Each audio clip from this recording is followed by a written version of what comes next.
صلی اللہ علیہ وسلم۔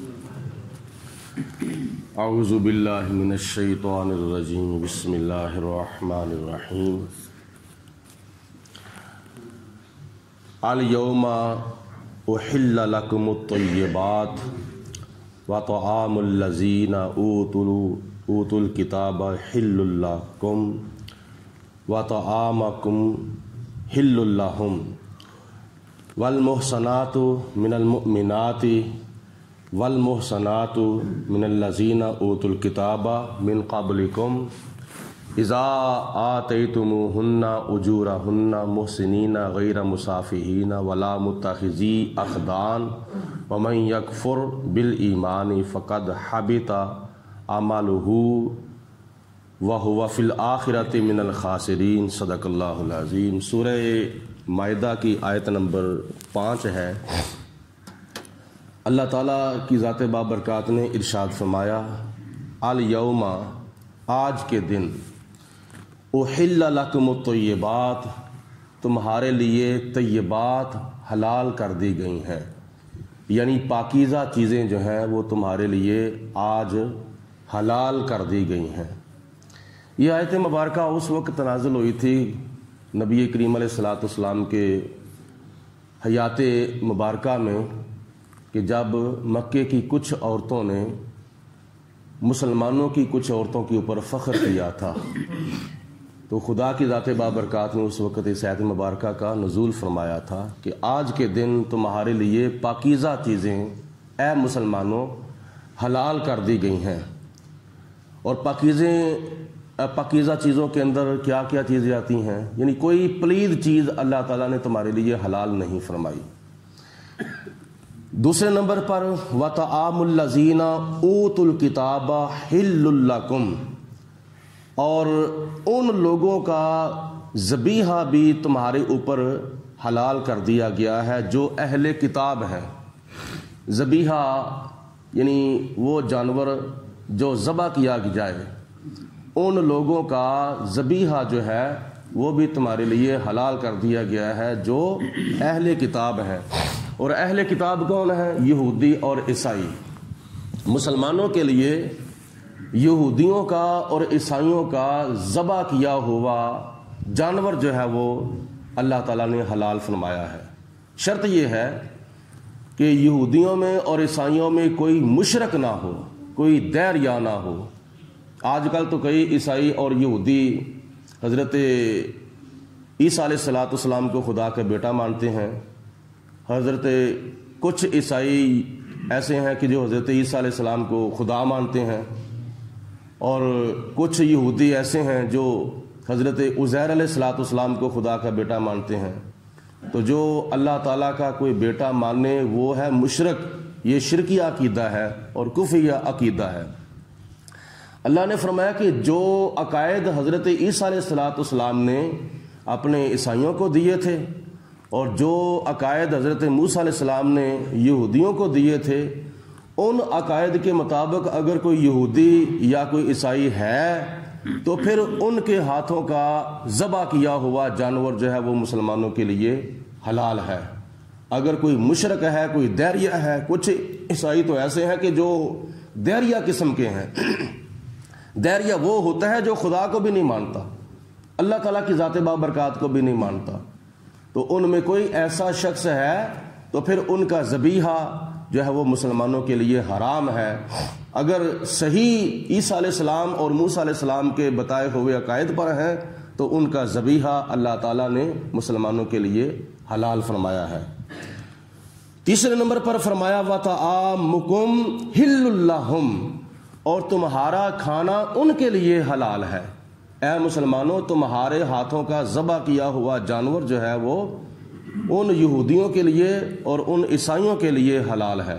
مسلمان تو قرآن پاک کے مطابق، حدیث پاک کے مطابق، اپنے دین کے مطابق، اپنے پیارے حبیب علیہ السلام کی شریعت کے مطابق جب جانور ذبح کرتا ہے وہ حلال کا ذبح کرتا ہے، یعنی جو حلال جانور ہوتا ہے، اونٹ، بھینس، گائے، بکرا، چھترا، مرغا وغیرہ جو جانور حلال ہے، پہلے نمبر تک وہ حلال کرتا ہے۔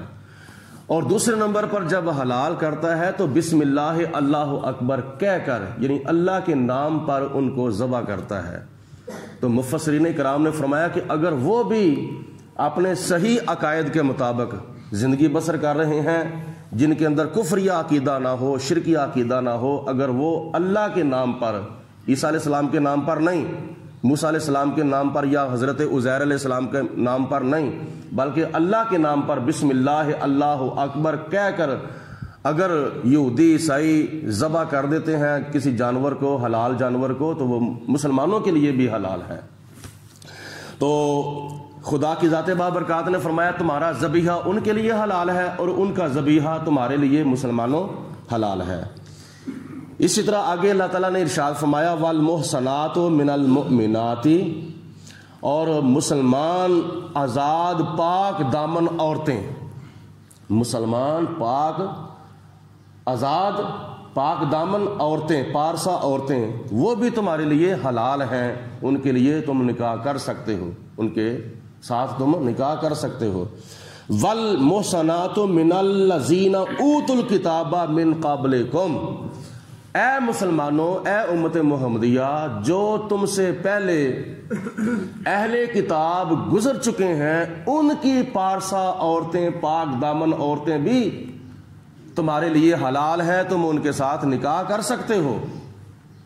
شرط یہ ہے کہ جو پہلے میں نے بیان کیا ہے کہ ان کا عقیدہ کفریہ اور شرکیہ اور دہریہ والا عقیدہ ان کا نہ ہو، ان کا عقیدہ وہی ہو جو حضرت موسیٰ علیہ السلام نے دیا تھا، عیسیٰ علیہ السلام نے دیا تھا، حضرت عزیر علیہ السلام نے دیا تھا۔ تو پھر اہل کتاب کی پارسا پاک دامن عورتیں جو ہیں وہ مسلمانوں کے لیے حلال ہیں، نکاح کر سکتے ہیں۔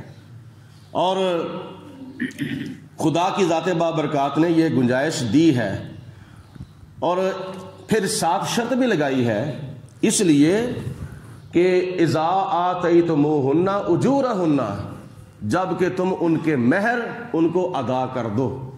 ایک دوسری شرط یہ ہے کہ محسنین غیر مصافحین، نہ کیا ان کے ساتھ نکاح کرنے کا مطلب یہ ہے کہ خود بھی اپنے آپ کو گناہوں سے بچاؤ اور ان کو بھی گناہ سے بچاؤ، بدکاری سے، غلط کاری سے، زناکاری سے بچنے کے لیے اور ان کو بچانے کے لیے۔ ولا متخذی اخدان، اور نہ ہی پوشیدہ طور پر ان کے ساتھ دوستی رکھی جائے، نہ ظاہری طور پر دوستی رکھی جائے، نہ پوشیدہ طور پر ان کے ساتھ یارانہ رکھا جائے، یعنی خفیہ طور پر ان کے ساتھ جنسی تعلقات نہ رکھے جائیں۔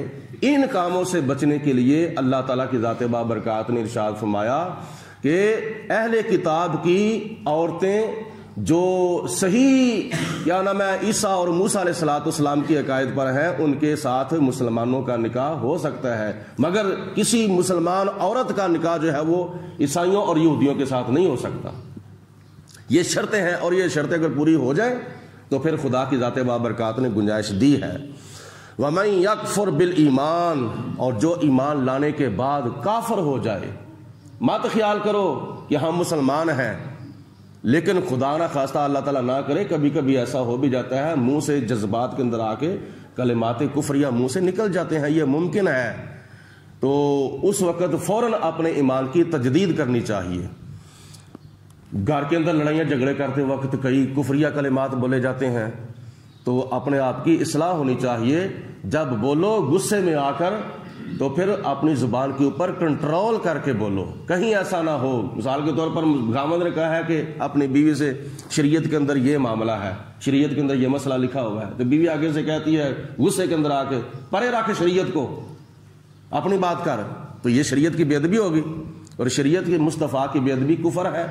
تو اس طرح کے کلمات گھر کے اندر کئی بولے جاتے ہیں، تو اپنی زبان کے اندر یہ احساس پیدا ہونا چاہیے کہ میں بات کرنے لگا ہوں تو کہیں شریعت کی، قرآن پاک کی، دین کی بے ادبی نہ ہو جائے۔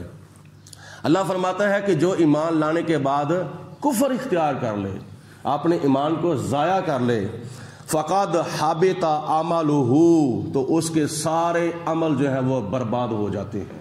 عمل کیا ہے؟ 5 وقت کی نماز، رمضان المبارک کے روزے، اگر صاحب نصاب ہے تو زکوٰۃ، اگر صاحب استطاعت ہے تو حج، قربانی، جہاد اور جتنے بھی نیک اعمال ہیں، اللہ فرماتا ہے کہ ایمان لانے کے بعد اگر وہ کافر ہو جائے تو اس کی زندگی کے سارے نیک اعمال جو ہیں جو اس نے آخرت کے لیے کمائی کی ہوئی تھی وہ سارے کے سارے تباہ ہو جاتے ہیں، برباد ہو جاتے ہیں، ضائع ہو جاتے ہیں۔ وَهُوَ فِي الْآخِرَةِ مِنَ الْخَاسِرِينَ، اور جب وہ قیامت کے دن اپنی قبر سے اٹھایا جائے گا تو وہ نقصان والوں میں سے اٹھایا جائے گا، خسارہ پائے گا، نقصان اٹھائے گا۔ آخرت کے اندر، دنیا کے اندر تو بڑا فائدہ ہوا تھا لیکن آخرت میں نقصان اٹھا رہا ہے، تو یہ کیسی زندگی اس نے دنیا کے اندر گزاری ہے۔ دنیا کے اندر ایسی زندگی گزارو کہ دنیا کے اندر بھی فائدہ ہو، وقتی طور پر ہی ہو، لیکن قبر کے اندر اور حشر کے اندر ہمیشہ کے لیے بندہ فائدے میں رہے، نقصان میں نہ رہے۔